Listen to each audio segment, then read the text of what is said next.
ગરમીનો પારો સતત વધતા લોકો શરીરને ઠંડક આપવા માટે એસી કુલરની સાથે ઠંડા પીણાનો સહારો લેતા હોય છે. પરંતુ કોલ્ડ ડ્રિંક્સ અને અન્ય ખાંડયુક્ત પીણાઓ તમને ક્ષણભરની ઠંડક આપવાના બદલામાં તમારા શ્વાસનો ભોગ લઈ લે છે. જો તમને સૂર્યના પ્રકોપથી બચવા અને નેચરલ ઠંડા પીણાની મજા લેવા ઈચ્છતા હોય તો શેરડીનો રસ તમારા માટે બેસ્ટ ઓપ્શન સાબિત થઈ શકે છે. તો નમસ્કાર, ચક્રવાત ન્યૂઝ સાથે હું છું જાનવી.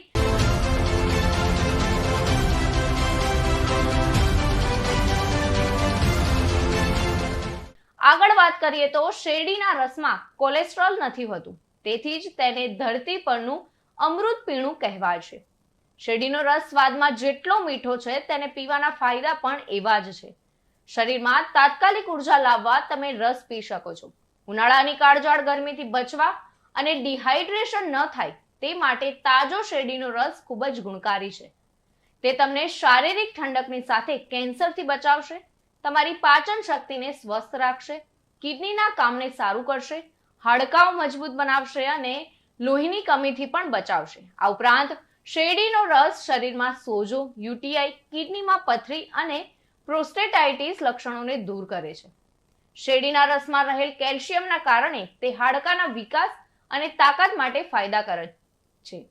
ઉપરાંત તે મોઢાની દુર્ગંધ દૂર કરે છે અને દાંતને પણ મજબૂત બનાવે છે. આ હતા તેના ફાયદા. પરંતુ કોઈ પણ વસ્તુને જો વધારે પડતી કરવામાં આવે તો સ્વાભાવિક છે તેના ગેરફાયદા તો હોવાના જ. તો શેરડીના વધારે પડતા સેવનથી અમુક નુકસાન થવા સ્વાભાવિક છે, જે તમને લાંબા ગાળાની સમસ્યા ઊભી કરે છે.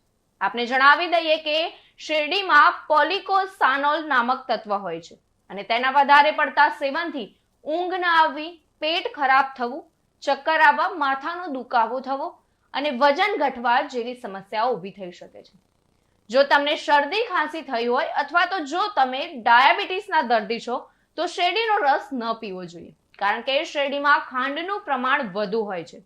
તે લોહીને પાતળું પણ કરે છે અને લોહીમાં રહેલ કોલેસ્ટ્રોલ લેવલને પણ અસર કરે છે. તેથી યોગ્ય માત્રામાં શેરડીના રસનું સેવન કરવું તમને સ્વસ્થ રાખી શકે છે, પરંતુ વધારે પીવાથી તમે નવી સ્વાસ્થ્યમાં સમસ્યામાં મુકાઈ શકો છો.